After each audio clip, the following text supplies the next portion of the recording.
A lot of what we do when we're working with entrepreneurs is talk about their strategy. And the big mistake that people make with this right out of the gate is they're talking about the tasks that they're going to do. And really, those are their tactics. That's not the strategy.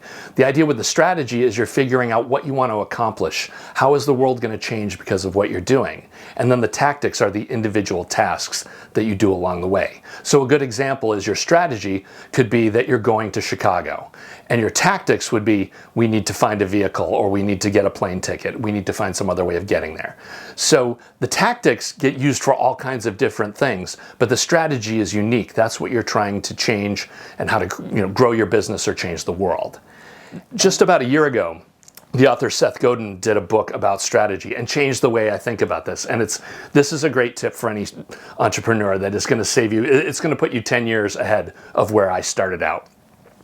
And it's that you need to think about strategy in three terms. You need to think about it as empathy, systems, and games. Those are three things that help you write an effective strategy. Okay, so empathy is the first. So for example, can you put yourself as an American in the shoes of an Indian person buying reading glasses for $5? Like, what is that transaction going to look like? How is that going to go?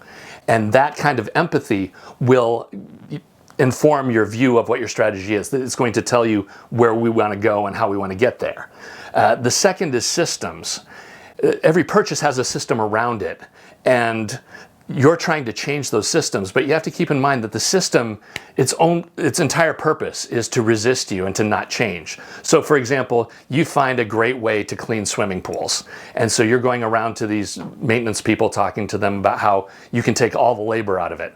Well, the system may be that their friends and family are the people cleaning these pools, and your product is going to put them out of a job. So it doesn't matter if you're more efficient, less expensive, all these things. If you're breaking their system, you're just not going to get anywhere. And then third is games. The idea is that, and this ties into our article on Pitch Anything, talking about pitching things, in that we don't learn by just reading a list of features, right? We go out and we play with a product, or we test it out, or we download a demo, or we do something. These are the things that lead us to the realization that, hey, this thing is better than the way we're doing this other thing. And so now to get to the win for you. Instead of going into these pitch meetings with your one strategy of how you see the world, take the time to develop three strategies. So if you get resistance from the VC or from the incubator group about, hey, we don't see customers spending this much money, instead of saying no and getting into basically an argument over how things are going to go, you can say, yes, we've considered that. We have the empathy to understand what's going on. We've done our research. And if that happens, we have a path to create a cheaper version of this that will be more affordable and could go. And so if you have three different pivots to go to, the important thing is you're showing the investors that you have an understanding of the marketplace that's beyond just what this one product is. So you're going to be able to move, and if you have to adapt and change, you can do that easily.